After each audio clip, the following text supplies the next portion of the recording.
It's a nerdy video today. Let's get nerdy. Email deliverability. Who knows more about why your cold emails are failing than the cold email king himself, Alex Berman. I hope you guys are ready. That's me, by the way. I talk about myself in the third person sometimes. Why are your cold emails failing? I hope you're ready to get in depth on cold email deliverability because that's what we're about to do. Stick around.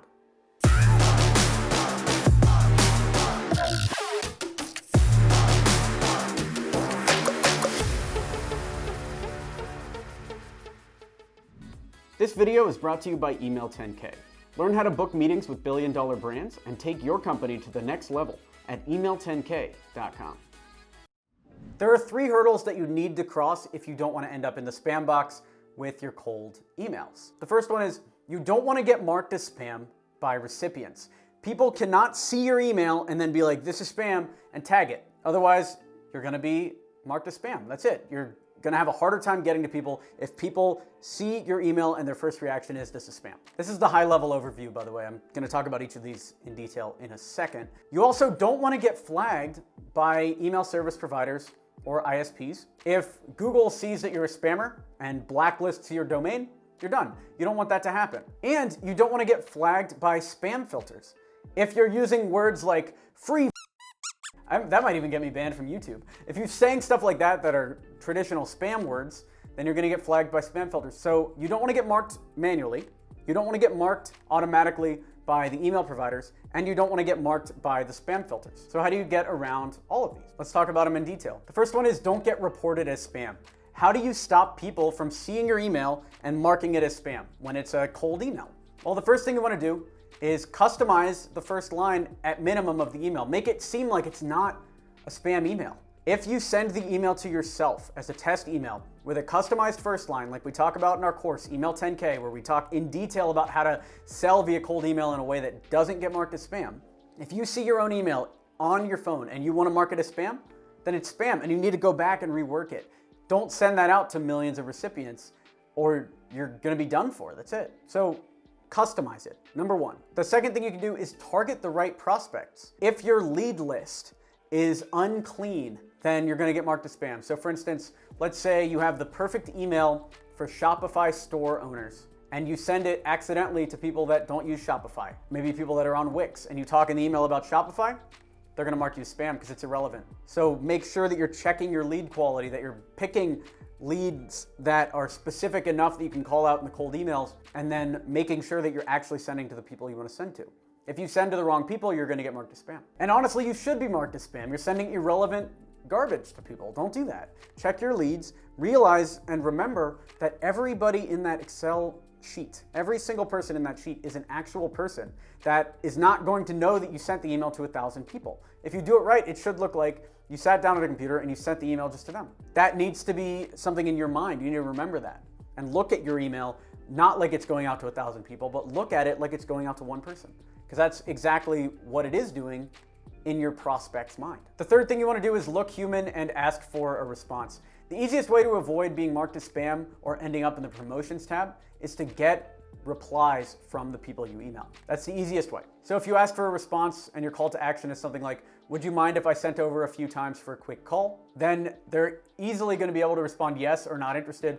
And if your emails look human enough with the customized first lines, they're going to respond no, but great email. They'll say stuff like that. So if we can write our emails in a way that look human, then we'll get our responses and we will avoid being marked as spam, because if they're responding to us, they're not marking us as spam. Now that manual flag thing is the easiest one to get through by mastering cold email, by getting good at copywriting and sending things that people are interested in. Now let's go into the more technical ones. The next category is you don't want to get flagged by email or service providers. So this is the more technical one. This is when Google is looking into the way that you're sending emails and making a judgment based on AI whether you're spamming or not, and then automatically destroying your domain if you're spamming. So here's how to avoid that. First thing you want to do is maintain a consistent volume. That means if you are just starting your domain, you just open your email account today, do not start sending 1,000 emails a day. You have to build up to it. You got to send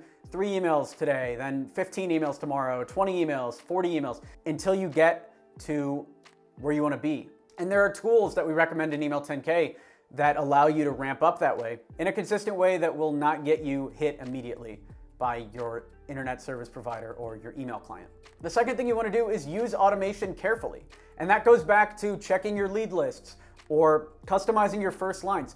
Don't blast out unproven emails to massive amounts of people unless you want to get marked as spam. Follow the process that we talk about on this channel and in Email 10K. Send 50 emails, see what the open rate is, see what the response rate is, then send another 50, improve, improve, improve. Don't blast out 3,000 unproven emails or you're going to get marked as spam. It's just going to happen. You can still be the greatest email writer of all time. Prove it by sending it to 50 people. You don't need to prove it by sending it to 3,000.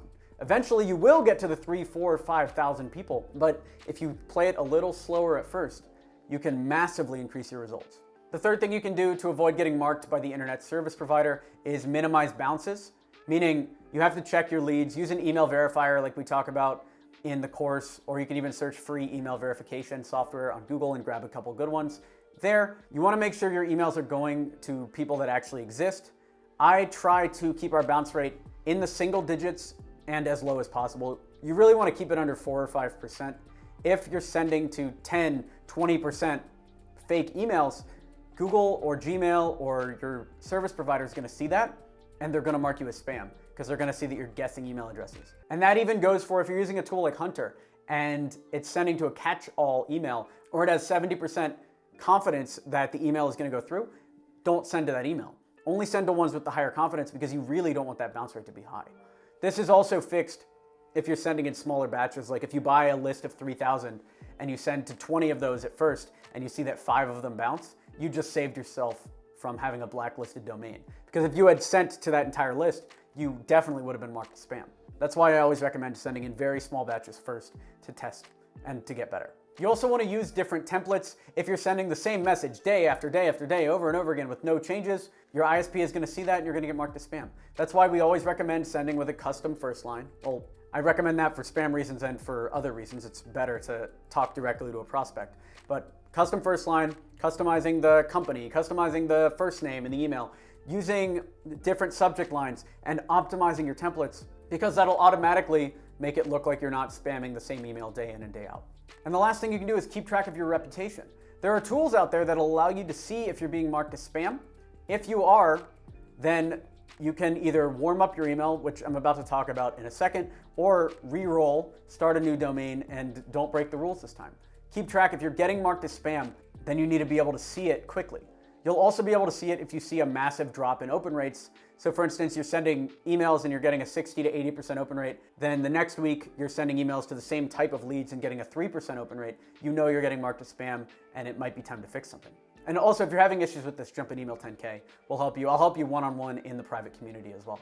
Now on to the last category, which is you're getting marked as spam by these spam filters. The first thing you want to do here is set up your email infrastructure properly. That means sending through custom domains, not sending through banned email sending tools. If you're using G Suite, which is Google's email sending tool, then what you typically have to do is move your servers over to your email sending tool so that you're not sending from your email sending tool's server, you're sending from Google's server. Same with Outlook, same with any of those mail servers or custom domains. You don't want to be sending from Mailshake or Lemlist. You want to be sending from Gmail. And again, details on how to do that are in the course, Email 10K. Speaking of warm up, you want to use a warmed up email account, meaning you want to be sending your emails to people that are going to respond and making Google think that your account is a real account. You're not just here to spam people over and over again. You're engaging, you're sending emails back and forth, you're getting responses, you're subscribed to newsletters. People get your emails, and if they're in the promotions tab, they're marking them as not promotion, or if they're in spam, they're marking them as not spam. And there are tools that'll automate this, a ton of tools, a few of which are recommended in the course, Email 10K, so I would check that out. So use that warmed up email account, make sure your emails are set properly, and then avoid spam trigger words, which we talked about in a previous video, like or anything crazy. I don't even want to say them because Google has this thing where they're looking at the words that people say in YouTube videos and they'll demonetize them. So even if I'm saying stuff as an example, they're going to remove it. Like even that, I said that V word 2 times, which maybe, editor, you might want to just even bleep it out because I don't want to be marked as spam for that. I've gotten hit for saying random things in these YouTube videos before. So just know that the algorithms are there, and they'll mark you even if your content has nothing to do with spamming, because you're using some of these banned words. All of this boils down to don't spam. If you're sending emails out to 3,000 or 30,000 or 500,000 contacts, don't do that. If you have that list, please join Email 10K or reach out to us at X27 Marketing. We can help you before you lose your domain. Don't do that. If you don't want to work with us and you just want the free content, follow the content on this YouTube channel, because it will help you not spam and not lose your domains, because it's terrible. If you have a great domain, like we have experiment27.com. I love that domain. It would be terrible if we lost it to spam. You have your great company domain, you've spent a lot of time on it. Don't lose it because you screwed up and sent an email to 30,000 people that you shouldn't have sent to. Follow the process, join the course, join the community. It all comes down to that. This video is brought to you by Email 10K. So you don't have a business idea, huh? Do you want to know what the best business to start is, regardless of market conditions? Check out the free presentation at email10k.com. We have over 200 students that are crushing it using this business strategy, even during this time. So check that out, email10k.com.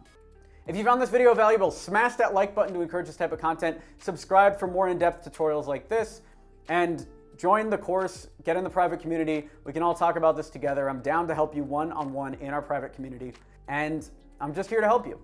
Thank you for watching. I'm Alex Berman. Talk to you later.